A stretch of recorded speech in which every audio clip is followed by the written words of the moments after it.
Hello, everyone. In this video, we're going to go over some helpful and productive goals, mindsets, and learning strategies that you can use to help yourself learn psychology, do well in this class, and ultimately be very well prepared for the AP Psych exam in May. Let's get started. First up, goals. You want to ask yourself and keep answering now and throughout the year, are you focusing on the right types of goals? And when we say the right types of goals, there are multiple ways to differentiate goals. But in this instance, we're talking about intrinsic goals versus extrinsic goals. Intrinsic meaning the ones that are emanating from within, that are coming from inside of you, that you are setting for yourself and monitoring for yourself, as opposed to extrinsic goals, which are the ones that are outwardly determined from other sources other than yourself, and that may be monitored by other sources other than yourself. So you want to focus on the intrinsic goals, your why, if you will. You are intrinsically motivated when you do something simply because it makes you feel good, is personally challenging, remember, to you, and or leads to a sense of accomplishment. Next up, mindset. As one famous person that I know likes to say, things are won and lost in the mind. So if you think you can, you can. If you think you can't, chances are you can't, because your mindset is so critically important. We're aligning them with the following concept: growth versus fixed. And so growth means fluid and changing and evolving and living. Fixed means stagnant, already set, concrete, crystallized. You want to have a growth mindset. You want to have something that can literally be fluid and evolve when it needs to, wax and wane, and keep going. People love to tell the story about Michael Jordan, who didn't make his junior high school basketball team, but literally, the man is undoubtedly one of the greatest, if not the greatest, basketball players of all time. But if when he tried out for that junior high school team and he didn't make it, can you imagine what would happen if he never tried again? We wouldn't know his name. People would not be walking around with J's. It would not be a multi-billion-dollar business because we would not know who Michael Jordan is. So you want to have a growth mindset. There's a lot of power in what you speak over yourself. So speak good things. Consistent with that mindset, it is the case that AP Psychology, it is a science course and you have chosen to take it online. So it is going to have its challenges embedded. Is it impossible? Absolutely not. Is it doable? Absolutely. Are you going to have to work? Absolutely.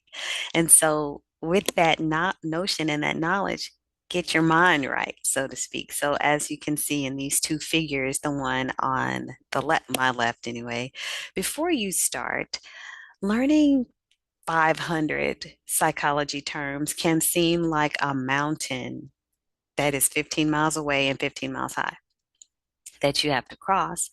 But if you take a little bit every day, take 15 minutes a day, imagine how that adds up over the course of a week, over the course of a month, over the course of a year. So it adds up. So before you start, it can seem insurmountable, but after a while, if you have the right techniques and strategies, it's going to be doable. It's going to get easier. And if it doesn't get easier, you're going to get stronger as you go. So have the right mindset. And that's, I think, pretty well depicted in these two figures on the slide. Also, do not procrastinate. Oh my goodness. Procrastination is the enemy of success. I know some people think, oh, I do my best work at the 11th hour. No, you don't. You don't. No, it's not true. Practice makes performance. So make sure you're practicing regularly, consistently, and well so that your performance can meet the goal.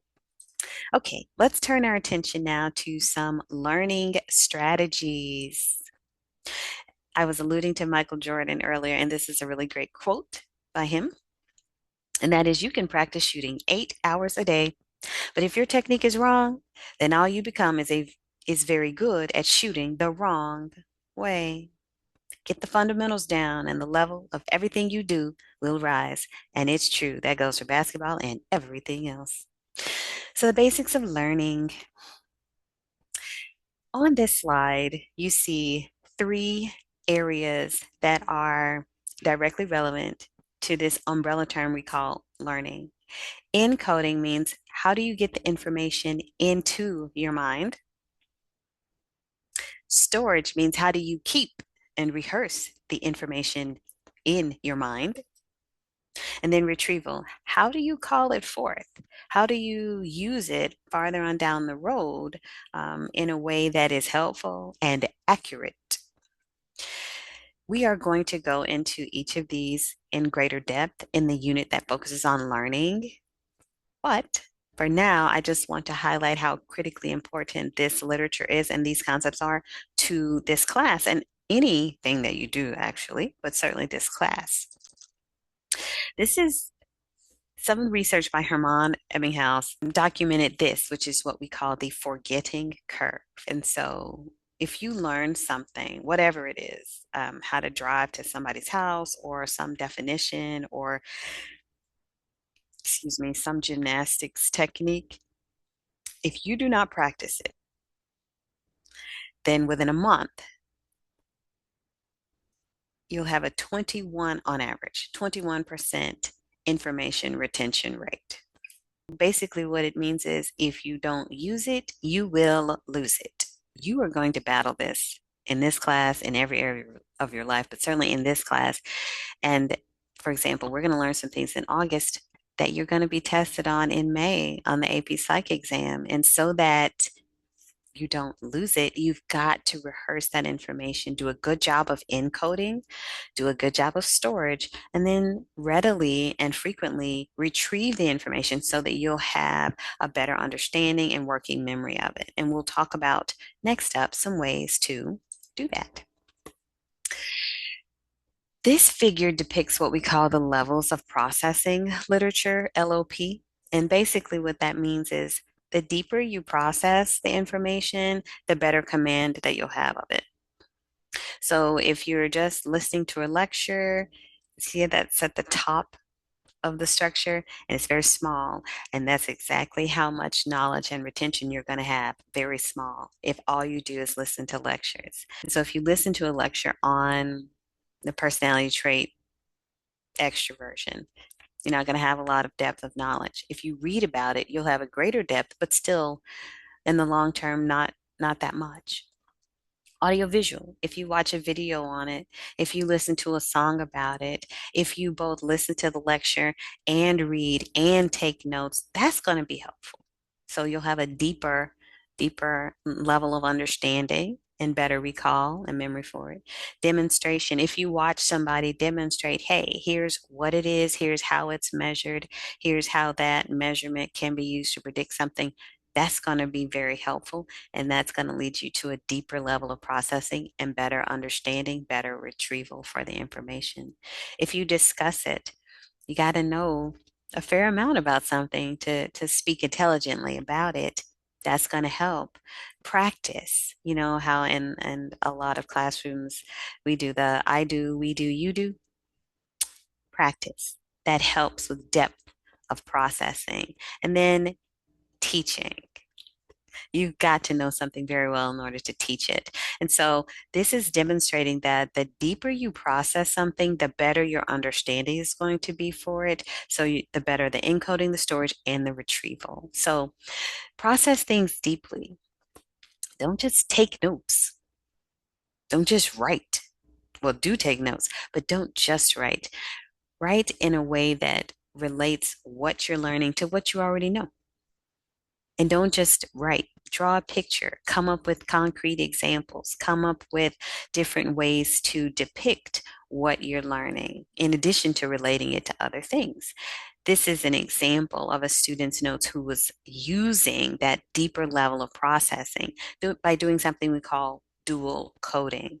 So coding something in more than one way, hence the dual coding. So using more than one mechanism to write down those notes. So you see there's pictures, there's relationships, there's arrows, and there's a continuum where the student is drawing relationships and comparing and contrasting and highlighting different things. So processing it on a deeper level.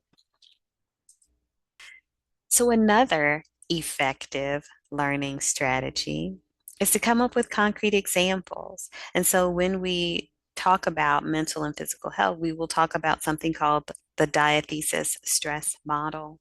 And what that means is that for some illnesses, there is a genetic or biological predisposition. And in the absence of a very stressful environment, that particular mental illness may not eventuate. But in the presence of a very stressful situation, having that biological predisposition plus the stress, unfortunately, brings about the perfect storm. And we are going to talk about that in the instance of these three gentlemen. There's a documentary about them. Of course, you can Google it because it is a fascinating story, but more about that later. So come up with concrete examples to help you remember, oh, diathesis stress. Also, mnemonics. Those are those shorthand ways of remembering longer, broader constructs. So, for example, with the big five personality traits, you have openness to experience, conscientiousness, extroversion, agreeableness, and neuroticism. And if you take the first letters of those five words, it spells the word ocean. That's a great mnemonic for remembering those big five personality traits. Ocean. And lastly, retrieval practice. Literally, quizzing yourself is a great practice for quizzing yourself. So when you quiz yourself or when someone else quizzes you, it's forcing you to synthesize the information that you know and then formulate it and then convey it to somebody else. And all of that forces you to exercise that knowledge, consolidate that knowledge, and then put it out in a sensical way. So it's a very effective practice for helping you not just store, but retrieve the information accurately. Now that we have gone over several goals, mindsets, and learning strategies, I want you to practice those with this assignment that you can use the QR code to access or the link at the bottom of your screen. So I want you to practice. It provides you with a series of examples and you can put this knowledge to use. All right, I'll see you in the next video.